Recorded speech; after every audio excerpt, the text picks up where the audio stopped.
So, good morning guys. I am Castro Luigi M. from BSc 2Y1-1.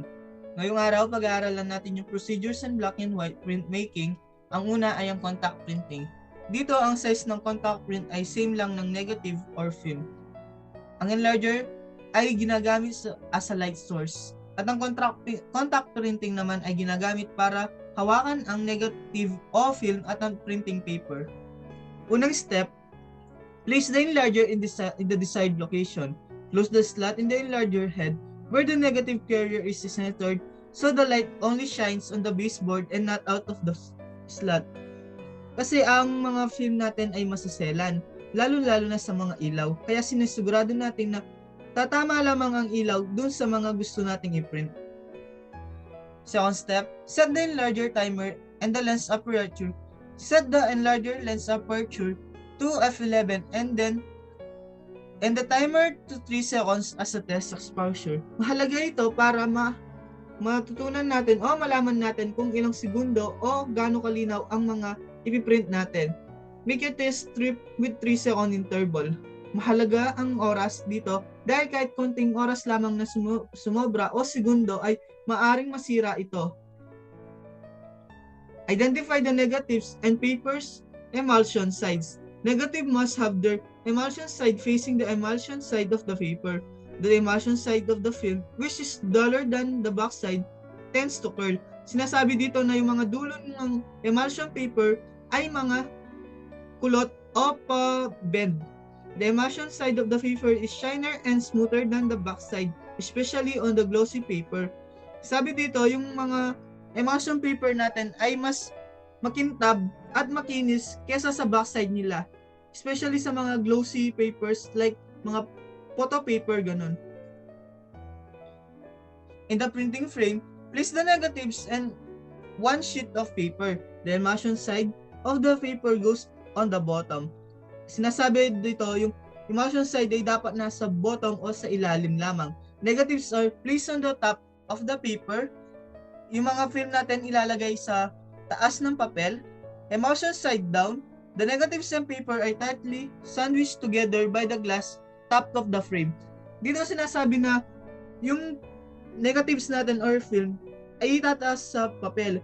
Tapos ididikdik natin sa glass para malipat yung mga ginagamit nating chemicals dun sa papel. If you don't have a printing frame, simply lay the paper on the enlarger's board. Place the negatives on top and cover everything with a plain sheet of glass. Prepare the print by exposing it and processing it. Push the timer button to turn the enlarger light on and expose the print with the printing frame in place under the enlarger head. Dito sinasabi na magsisimula na yung mga procedure natin.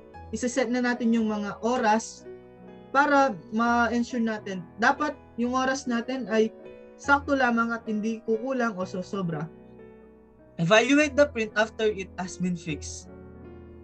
Consider the print. Depending on the exposure each print received in the camera, some will be lighter while others will be darker. Dito sinasabi na kung paano tumama yung light sa mga film natin gamit ang camera ay maaaring makaapekto. May mga madidilim na side, may mga light naman at yung sobrang pulido lamang ang pagkakagawa. Examine the film and in the print to judge overall print exposure. They should be black with the legible edge numbers of 35 mm should be used. A very slight difference between the edge and the darker sprocket holes can be seen in the film. Sinasabi dito na dapat makita yung mga butas sa gilid ng film.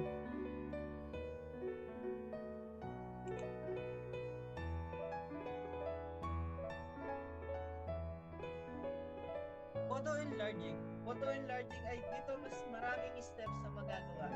Unang steps, in the enlarger carrier, place your negative. The enlarger carrier is like out plastic tray for the enlarger. To use it, open the tray and place your negative inside, making sure the image you want to enlarge is aligned with the square hole in the tray.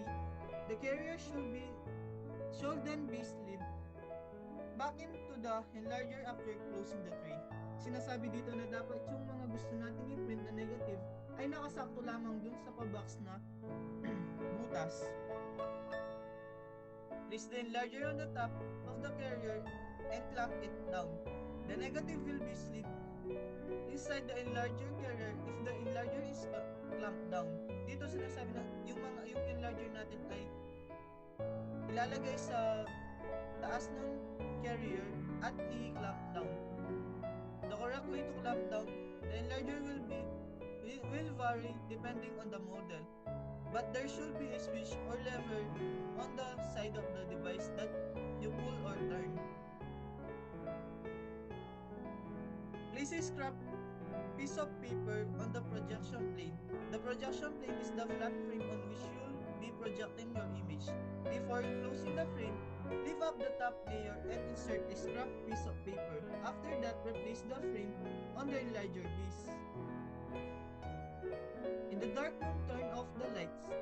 It will be easier to see your image projected on the scrap paper if the lights are turned off.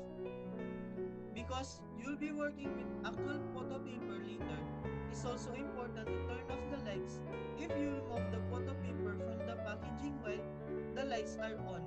It will be ruined. Using the timer, turn on the enlarger. The timer is the small box with a cord that connects into the enlarger. Locate the on switch on the timer and flip it to turn the enlarger on. The timer's display should light up after you flip it. Then press the outlet focus button to turn on the enlarger's light bulb. Dito sinasabi na bago natin i-start yung procedure, kailangan nakapatay lahat ng ilaw dahil ang mga negative natin or film ay masasela sa ilaw. Tapos, pagkatapos natin pinatay yung mga ilaw, isiset na natin yung timer para masimulan na yung mga step. Adjust the enlarger height until the image is large enough to fit on the scrap paper. The enlarger should have a knob that allows you to raise and lower it, either near the back or on the side. The projected image will grow larger as the enlarger is raised, and it will shrink as the enlarger is lower. Sabi dito, nakadepende sa iyo kung paano mo itataas o ibababa yung enlarger natin. Kung itataas natin ito, lalong lalaki yung projected image.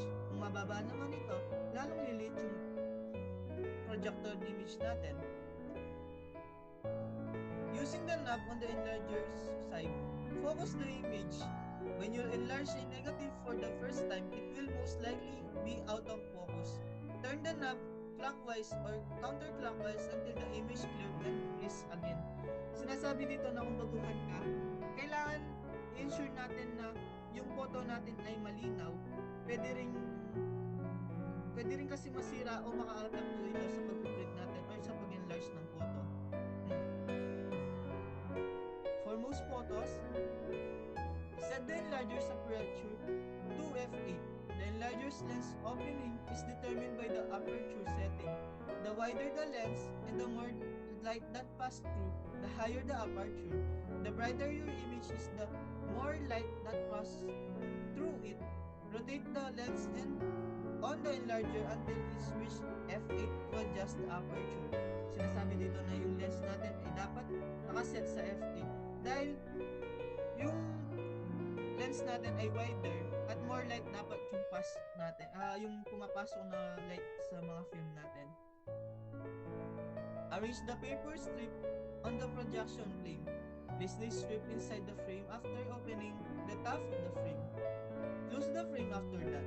Dito sinasabi na ayusin natin yung paper strip sa pagkaalagay para ma-ensure natin maayos yung pag-enlarge ng photo natin. Allow 2 seconds for the entire strip of the paper to expose to light. Set the exposure timer to 2 seconds using the dial on the timer. Then, to turn on the light bulb inside the enlarger, press the start button on the timer. The light should turn off after 2 seconds. Sinasabi dito na kailangan 2 seconds lamang yung ilaw na papasok sa ating negative para maayos ito. Hindi pwedeng sumobra o hindi pwedeng kumulang. Cover 1/5 of the strip, then expose the remaining 2 seconds. Cover the end of the strip with a piece of thick scrap paper. That way the strip won't be exposed to any more light, and you'll be able to see what 2 seconds of light exposure looks like. Once it develops, set the timer to 2 seconds and press the start button after you cover 1/5 of the strip. Sinasabi dito na sa bawat section na gumagawa sa negative na dagos sa frame ay nagkakaiba yung light bulb. Wait until all 5 sections have been exposed. Different light duration increase the exposure time for each additional section. Sinasabi dito na kada section ay talaga na titipasan mo ba para makapili ng ayos kung anong segundo ang gagamitin natin.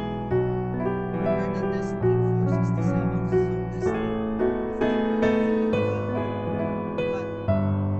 Place it in a stop but start slowly. After that, slowly wait for 30 seconds and fix it. Finally, reset for 1 to 2 minutes with water. Determine the best exposure time for your final print using the test strip. The image should be divided into 5 sections. Use the best looking sections, not the right or left and right. And write down your exposure time for the section so you can use it in your file. Ito ang sinabi ko nga kanina, iba't ibang segundo, iba't ibang tama ng light, iba't ibang kulay, at iba't ibang texture.